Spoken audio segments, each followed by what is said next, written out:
Kita lanjut ke PPh pasal 4 ayat 2 dan kita akan bicara mengenai objek serta tarif dan beberapa nanti akan diberikan contoh-contoh. Karena ada lumayan banyak objek PP pasal 4 ayat 2 nih, maka kita bagi menjadi beberapa video ya.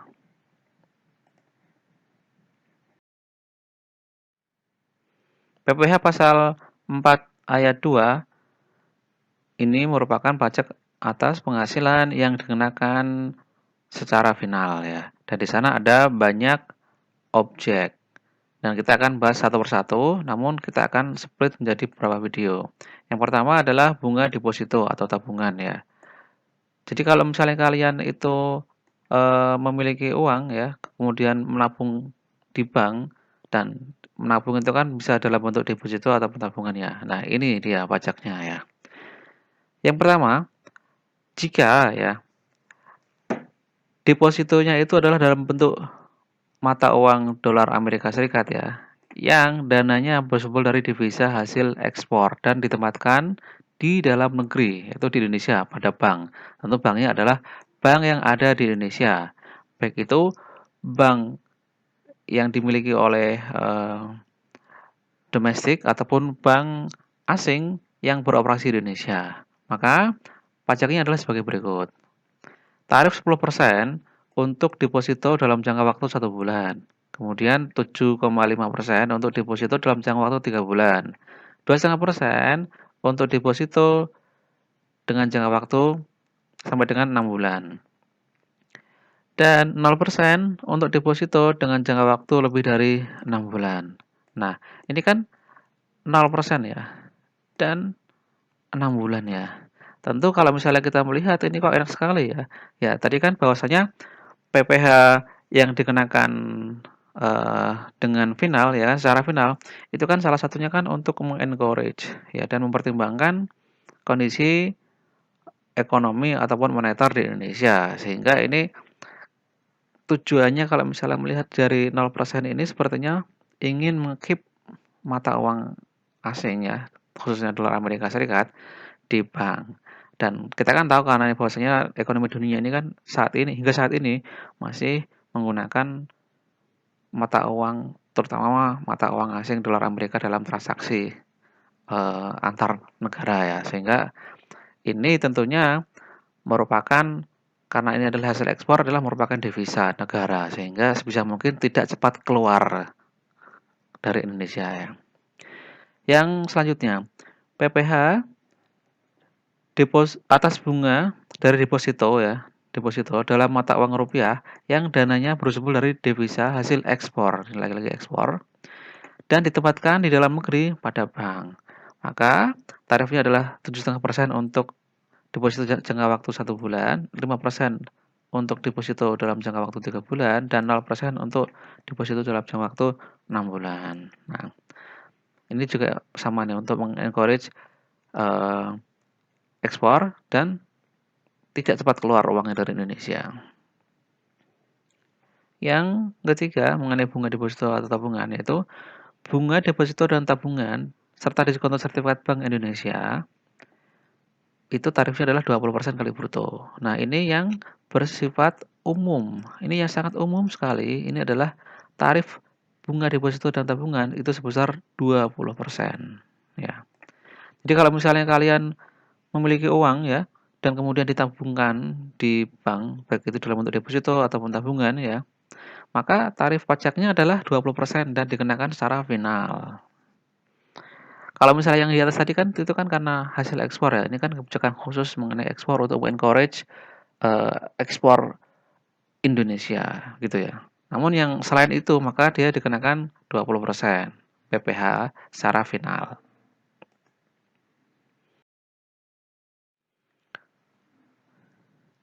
Untuk bunga deposito atau tabungan atau diskonto SBY itu ada juga hal yang tidak dikenakan PPh pasal 4 ayat 2. Jadi dia free dari pemotongan PPh final ini ya.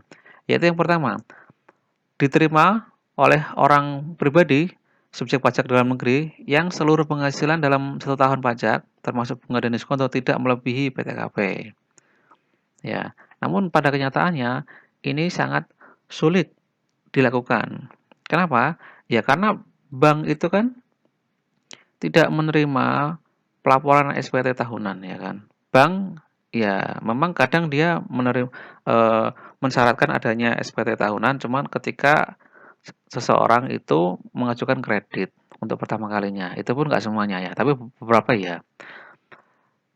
Untuk WP yang punya usaha biasanya juga ada SPT tahunan yang harus, juga dilampirkan dalam pengajuan kreditnya, untuk yang usaha ya. Kalau misalnya nggak memiliki usaha, biasanya tidak ada. Kalau misalnya pinjam bank kan ada yang, KTA, kredit tanpa agunan ya, itu kan nggak ada juga, tidak ada SPT tahunannya juga yang harus, dilampirkan di dalam pengajuan kreditnya. Cuman ini agak sulit untuk diterapkan. Yang kedua, bunga deposito dan tabungan serta sertifikat Bank Indonesia sepanjang jumlah deposito dan tabungan serta SBI tidak melebihi 7,5 juta rupiah dan bukan jumlah yang terpecah-pecah. Kemudian yang ketiga, bunga dan diskonto yang diterima atau diperoleh bank yang didirikan di Indonesia atau cabang bank luar negeri yang beroperasi atau memiliki usaha di Indonesia. Ya, ini bunga diskontonya kalau diterima bank dia juga tidak kena pasal 4 ayat 2. Yang keempat, bunga deposito dan tabungan serta diskonto SBI yang diterima oleh dana pensiun ya. Dana pensiun yang pendiriannya telah disahkan oleh Menteri Keuangan. Jadi kalau misalnya bunga depositonya dan juga bunga dari tabungan itu kalau misalnya diterima oleh bank dan dana pensiun itu tidak dikenakan PPh pasal 4 ayat 2. Yang kelima atau terakhir, bunga tabungan pada bank yang ditunjuk pemerintah dalam rangka pemilikan rumah sederhana RS atau RSS, kemudian kafling untuk RS dan RSS, serta rumah susun sederhana untuk dihuni. Ya, ini juga tidak kena. Itu ya yang tidak kena PPh pasal 4 ayat 2 untuk bunga deposito atau tabungan atau diskonto SBI. Contohnya, Aditya menyimpan uang di bank Bingbung dalam bentuk deposito ya sebesar 200 juta rupiah dengan tingkat bunga 6% per tahun.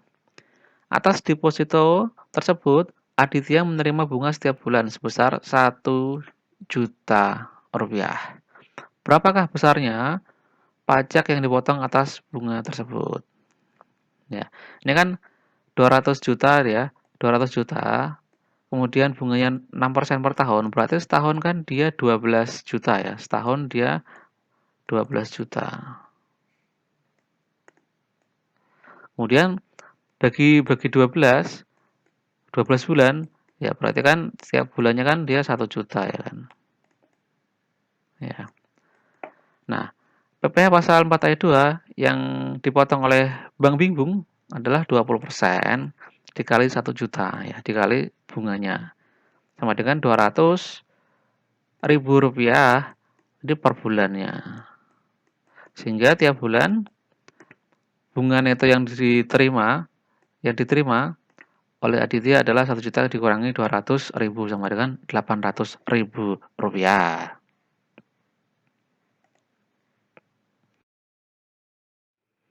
Objek PPh pasal 4 ayat 2 yang kedua adalah bunga obligasi. Ini sesuai dengan PP 16 2019 Jungto ini diubah dengan terakhir PP 55 tahun 2009. Materi ini juga sebenarnya ada di materi pasal PPh pasal 23, namun ada update untuk peraturan pemerintah yang terakhir yaitu PP 55 2019. Nah, untuk bunga obligasi ya dengan kupon atau interest bearing bond maka dipotong 15% untuk pembeli WPDN dan BUT. Kalau subjek pajak luar negeri ya atau WPLN ya non BUT itu 20% atau P3B. Ini semua seperti ini ya. ini juga sama, ini juga sama. Kemudian diskonto dengan kupon, diskonto tanpa obligasi bunga atau zero coupon bond, ini nih untuk WPDN atau BUT 15%, kemudian untuk WP luar negeri non BUT maka dia 20%. 20% ini adalah pasal 26 ya, pasal 26 atau P3B ya. Di pasal 26 ini 20% ya. Nah, ini sama ya. Nah, bedanya apa kalau misalnya bunga ya, bunga biasa dengan diskonto ya. Kalau misalnya bunga biasa nih, bunga ya. Misalnya bunga biasa ya. Orang misalnya beli ya obligasi ya senilai 1 miliar ya. Misalnya kan gede ya nih ya, totalnya. Kalau misalnya ada bunga 20, misalnya bunganya 10% gitu ya. 10% per tahun ya. Maka bunganya nanti adalah 100 juta per tahun. Ya. Sedangkan kalau misalnya dengan diskonto itu agak lain ya. Misalnya eh, diskonto itu ya, itu nominalnya adalah 1 miliar ya, nominal. Nominal. Saya tulis di sini aja ya. Nominalnya 1 miliar untuk jangka waktu misalnya 2 tahun katakanlah ya. Maka dia bisa jadi itu dijual dengan harga 800 juta. Ini harga jualnya. Sehingga nanti dalam jangka waktu 2 tahun itu sebenarnya dia memberikan bunga 200 juta. Dalam jangka waktu 2 tahun ya. Dan per tahunnya berarti kan dia 100 juta. Ya. Jadi antara dengan bunga obligasi ya, dengan bunga obligasi ataupun dengan diskonto itu pertimbangannya adalah kira-kira nanti dia akan berapa bunga obligasi atau bunga diskonto yang diterima ya kan di sini ya 10%-nya ini ya. Ini juga kurang lebih juga kalau dari nominal, kalau dari bunga per nominal maka dia sama ya 10% ya. Cuman kalau dari bunga per nilai harga jual maka nanti akan berbeda. Jadi perbedaannya itu bunganya itu dihitung di awal ya kan sesuai dengan harga pembelian atau nanti bunganya penghitungannya sambil berjalan. Ya, perbedaannya seperti itu. Kemudian khusus untuk bunga atau diskonto yang diterima oleh WP Reksadana yang terdaftar pada OJK ya. Kalau yang sebelumnya kan pada Bapepam LK ya. Kalau di PP 55 2019 ini pada OJK ya, Otoritas Jasa Keuangan ya. Karena Bapepam LK itu sudah tidak ada dan pengawasan atas perbankan itu ada pada OJK. Untuk WP Reksadana terdaftar ini di mana sebelumnya itu 0% untuk 2009 sampai 2010, kemudian 5% 2011 sampai 2013 dan 2014 seterusnya ini 10%. Tapi hal tersebut diubah ya kan, diubah menjadi 5% sampai dengan 2020 ya, diubahnya kan ini sebenarnya yang PP 100 2014 itu juga ada ya. Nah, di PP 55 2009 ini kan sudah nggak ada, sudah yang 2014 dan sebelumnya kan itu kan udah nggak ada lagi ya. Maka dia langsung 5% tarifnya untuk bunga obligasi sampai dengan 2020 dan kemudian pada 2021 itu baru dikenakan 10%. Nah, jadi 10%-nya ini ya, ini mundur ke 2021. Mundur ya.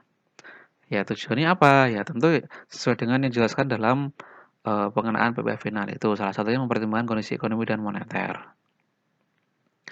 Nah, atas atas bunganya yang diterima ini maka DPP-nya tentu berbeda-beda ya. Untuk yang pertama, bunga obligasi dari kupon dia dari bruto. Untuk yang reksadana juga dari bruto. Sedangkan dengan diskonto obligasi dengan kupon atau diskonto obligasi tanpa bunga ini dari selisih harga. Ya, ini ya. Selisih harga. Jadi ada perbedaannya itu ya.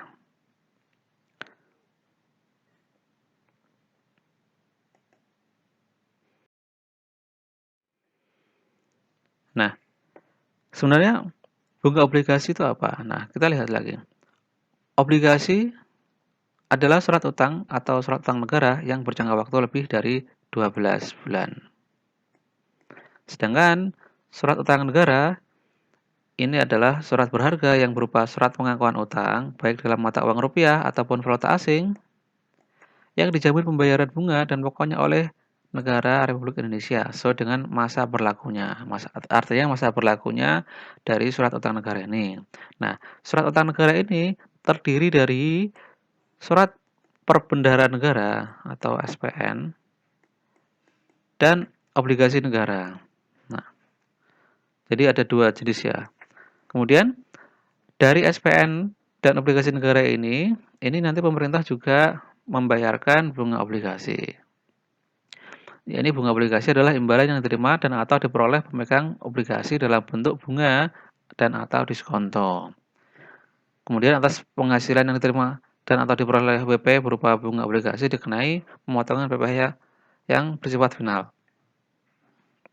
Nah, ini nanti ada kaitannya dengan yang SPN ini ya. SPN yang merupakan objek PPh pasal 4 ayat 2 berikutnya. Namun, kita berikan contoh dulu ya untuk bunga obligasi ini ya. Pada tanggal 1 Juli 2018, PT ABC yang merupakan emiten menerbitkan obligasi dengan kupon atau interest bearing bond dengan nilai nominal 10 juta per lembar. Per lembar. Jangka waktu obligasi 5 tahun, ya kan? Jatuh tempo 1 Juli 2023. Bunga tetapnya sebesar 16% per tahun. Adapun jatuh tempo untuk bunganya adalah setiap tanggal 30 Juni dan 31 Desember. Penerbitan perdana didarat di Bursa Efek Indonesia ya, BEI ya. PT MNO pada saat penerbitan perdana membeli 10 lembar. Belinya 10 lembar. Obligasi dengan harga di bawah nilai at discount dengan harga 9 juta per lembar. Berapa besarnya pajak yang harus dibayar atas bunga obligasi tersebut? Ya, jawabnya segini. PPh pasal 4 ayat 2 yang harus dipotong oleh PT ABC pada saat jatuh tempo bunga tersebut pada tanggal 31 Desember, yakni bunganya berapa? Nah, ini kan baru 6 bulan ya. 6 bulan artinya 6 per 12. Nah, tadi bunganya adalah 16% per tahun. Wah, tinggi juga ya. Kemudian nilai nominal ya per lembarnya adalah 10 juta. Ya. Dan PT MNO ini kan dia membeli 10 lembar. Maka dikalikan semuanya sama dengan bunga yang total ya total bruto bunganya adalah 8 juta rupiah. Terus PP pasal 4 ayat 2-nya adalah 15% dikali 8 juta rupiah sama dengan 1.200.000 rupiah. Ini adalah yang terutang PPh pasal 4 ayat 2. Nah, ini cukup mudah ya. Ya, objek PP pasal 4 ayat 2 yang ketiga adalah diskon SPN. Tadi kan kita sudah singgung ya mengenai SPN ini ya. Jadi SPN ya, surat perbendaharaan negara ini ya. Kalau untuk yang definisi SUN kan tadi sudah ya. SPN ini ya merupakan SUN berjangka pendek karena masa berlakunya maksimal hanya 12 bulan saja dengan sistem pembayaran bunga secara diskonto. Jadi SPN ini hanya 12 bulan saja atau 1 tahun saja. Jadi sangat pendek sekali ini ya. Kemudian obligasi negara ini merupakan SUN yang berjangka waktu lebih lama dibandingkan SPN. Yaitu obligasi negara ini lebih dari 12 bulan dengan kupon atau pembayaran bunga secara diskonto. Nah, kalau misalnya kalian pernah mendengar ya istilah obligasi retail Indonesia ya, itu adalah bagian dari obligasi negara itu ya. Karena ORI ya atau obligasi retail Indonesia ini kan dia berjangka waktu lebih dari 12 bulan ya. Nah, ini tujuan ORI adalah untuk memberikan kesempatan seluas-luasnya kepada masyarakat untuk memiliki dan berperan aktif dalam perdagangan obligasi negara dan untuk pembiayaan pemerintah Indonesia. Nah, kemudian bagaimana PPh atas penghasilan dari SPN dan obligasi negara ini? Untuk yang obligasi negara ya, ini saya bahas dulu. Untuk yang obligasi negara, ini sama dengan bagaimana bunga obligasi yang telah dijelaskan tadi. Ya, ini sama dengan di atas ya. Sama ya.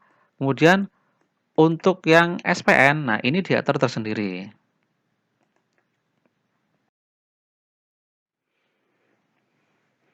Nah, diskonto SPN itu ya, kita lihat kembali di pasar surat utang negara ya.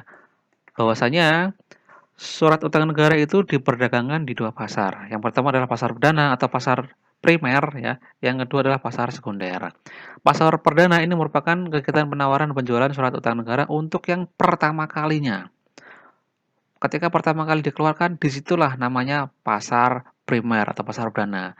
Kemudian pasar sekunder adalah perdagangan sun ya, yang dijual setelah pasar perdana. Jadi namanya SPN atau obligasi sun itu merupakan surat berharga ya negara ya SPN ya, dan dia bisa diperjualbelikan. Diperjualbelikan ini di pasar primer dan di pasar sekunder ya. Bedanya hanya ketika dia pertama kali atau bukan pertama kali gitu ya. Kalau misalnya saya beli ori gitu ya. Saya beli ori ya saya beli ori kan biasanya bukan di pasar primer ya. Biasanya untuk pasar primer itu kan dia yang dari perusahaan-perusahaan itu ya, atau dari perbankan dan lain sebagainya. Biasanya kalau orang pribadi ya seringnya itu di pasar sekunder ya. Seringnya. Namun juga mungkin juga di pasar primer cuman agak jarang sih. Nah, terus ketika saya megang ori ya, orinya itu untuk berjangka waktu katakanlah misalnya 4 tahun ya, tapi baru tahun kedua saya membutuhkan uang ya, akhirnya saya jual orinya itu.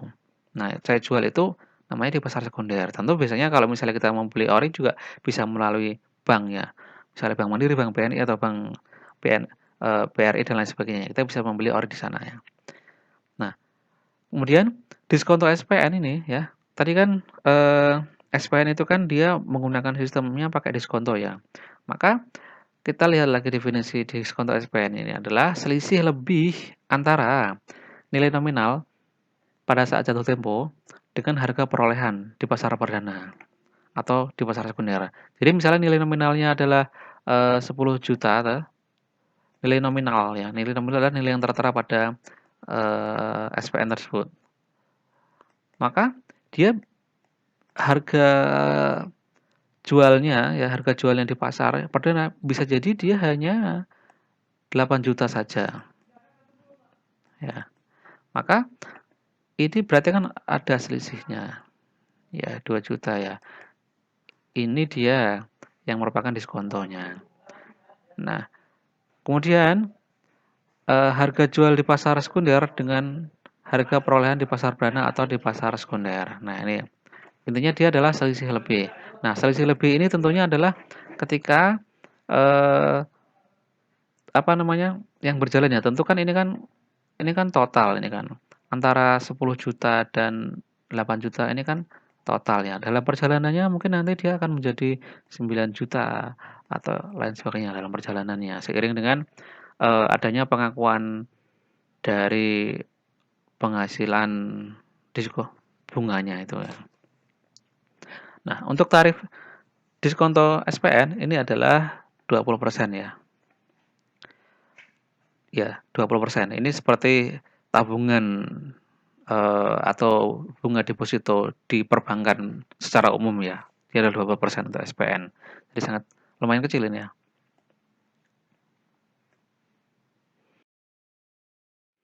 Nah, dikecualikan dari pemotongan PPh pasal 4 ayat 2 atas diskonto SPN adalah untuk penerima. Jika yang menerima adalah bank ya atau dana pensiun yang telah disahkan oleh Menteri Keuangan atas pendiriannya.